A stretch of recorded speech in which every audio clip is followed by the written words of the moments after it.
सरस्वतीं व्यासं ततो जयमुदीरयेत्। महाभारत विश्व में एकमात्र ऐसा ग्रंथ है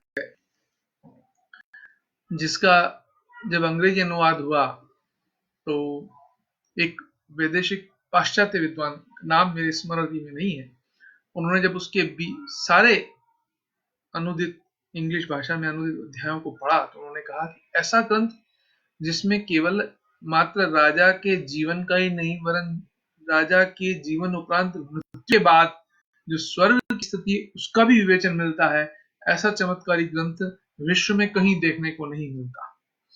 उसी महाभारत पर हम पिछले कुछ दिनों से चर्चा कर रहे हैं। आज की चर्चा का विषय है युधिष्ठिर द्वारा राजसूय यज्ञ के संदर्भ में। सभा पर्व के 13वें अध्याय से लेकर के 45वें अध्याय पर्यंत जो है महाभारत में इसी विषय पर चर्चा है। राजसूय यज्ञ कौन करे, राजसूय यज्ञ करने का अधिकारी कौन है, युधिष्ठिर ने राजसूय यज्ञ करने से पूर्व क्या किया, किन से परामर्श किया। राजसूय यज्ञ करने से पूर्व युधिष्ठिर के पास देवर्षि नारद आया और स्वर्ग से उनके पिता का संदेश लेकर के आया। उसमें संदेश में उन्होंने पूर्व के इक्ष्वाकु वंशी राजा हरिश्चंद्र आदि अन्य राजाओं का वर्णन किया और बताया कि वे इतने श्रेष्ठ लोग थे। तब युधिष्ठिर ने अन्य सभी राजाओं से, अन्य सभी उस समय के जो ऋषि थे उनसे भी चर्चा करी। फिर भगवान कृष्ण से परामर्श लिया, अपने सगे संबंधियों, सूर्यदेहों, बंधु बांधवों, उन सबसे चर्चा की, क्या मैं राजसूय यज्ञ करने का अधिकारी हूं। जब इस प्रकार निर्णय पूर्ण हुआ तो सबने एक स्वर में कहा कि राजन, केवल मात्र वर्तमान में आप ही राजसूय यज्ञ करने के अधिकारी हैं। भगवान कृष्ण से अनुमति लेने पर भगवान कृष्ण ने न केवल अनुमति दी परंतु तात्कालिक समय में युधिष्ठिर के समकक्ष कोई यदि खड़ा था जो अधर्म के मार्ग का अनुसरण करते हुए सम्राट बनने की इच्छा रख रहा था, वह था जरासंध, जिसको नष्ट करने के लिए कृष्ण, अर्जुन और भीम के साथ वहां गए और भीम ने युद्ध में उसे परास्त किया। इसके बाद युधिष्ठिर ने राजसूय यज्ञ प्रारंभ किया और राजसूय यज्ञ में कुछ दिग्विजय भी चारों भाइयों ने की, परंतु जो मुख्य सम्राट थे, मुख्य उस समय सम्राट नहीं, उस समय के जो मुख्य राजा थे, उन्होंने उन्हें अपना राजा स्वीकार कर लिया। भगवान श्री कृष्ण ने यह कहा स्पष्ट रूप से कि परशुराम के द्वारा क्षत्रियों के नष्ट हो जाने के उपरांत जो कुछ क्षत्रिय शेष रहे थे उनमें कुल 100 कुल हैं और वे 100 कुल आपस में ये निर्धारित करते हैं कि जो सर्वश्रेष्ठ होगा वह सम्राट पद पर बैठेगा और उसे शेष सभी राजा इस संदर्भ में कर देंगे और वह धर्म का विद्वान व्यक्ति ही बैठने का अधिकारी है।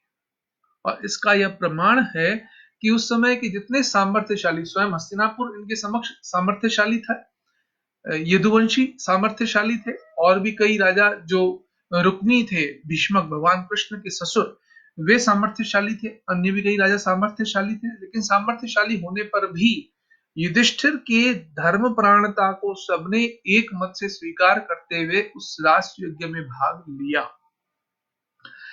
परंतु वहां पर चेदी नरेश एक पौंड्रक थे, भीष्मक के पुत्र रुक्मी थे, इस प्रकार कुछ एक और भी थे, हंस और डिंबिक थे, शाल्व नरेश थे।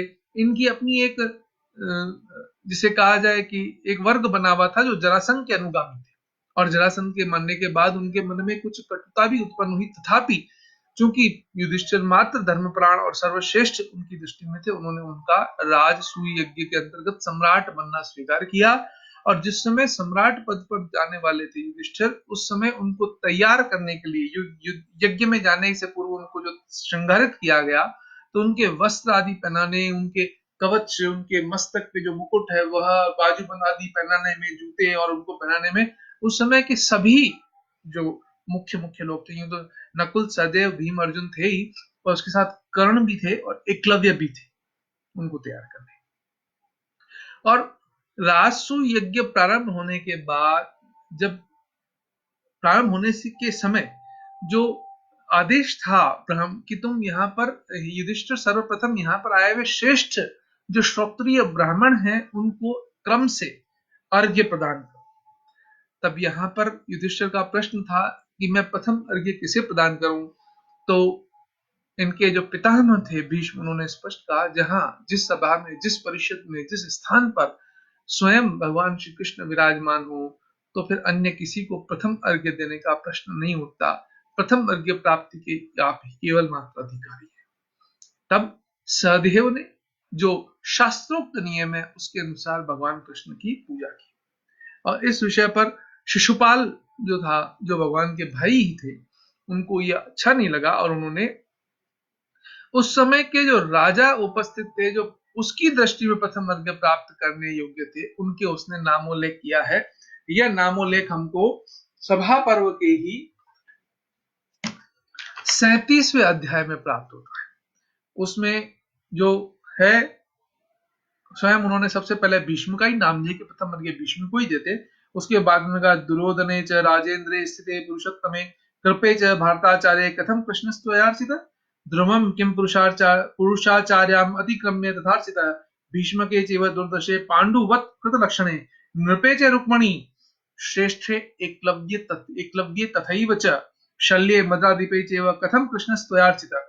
पुरुष राजा दुर्योधन भरत वंश के आचार्य महात्मा कृप के रहते तुमने कृष्ण की पूजा की है, कैसे स्वीकार कर लिया? किम पुरुषों के आचार्य ध्रुव का उल्लंघन करे कृष्ण की अग्र पूजा क्यों की गई?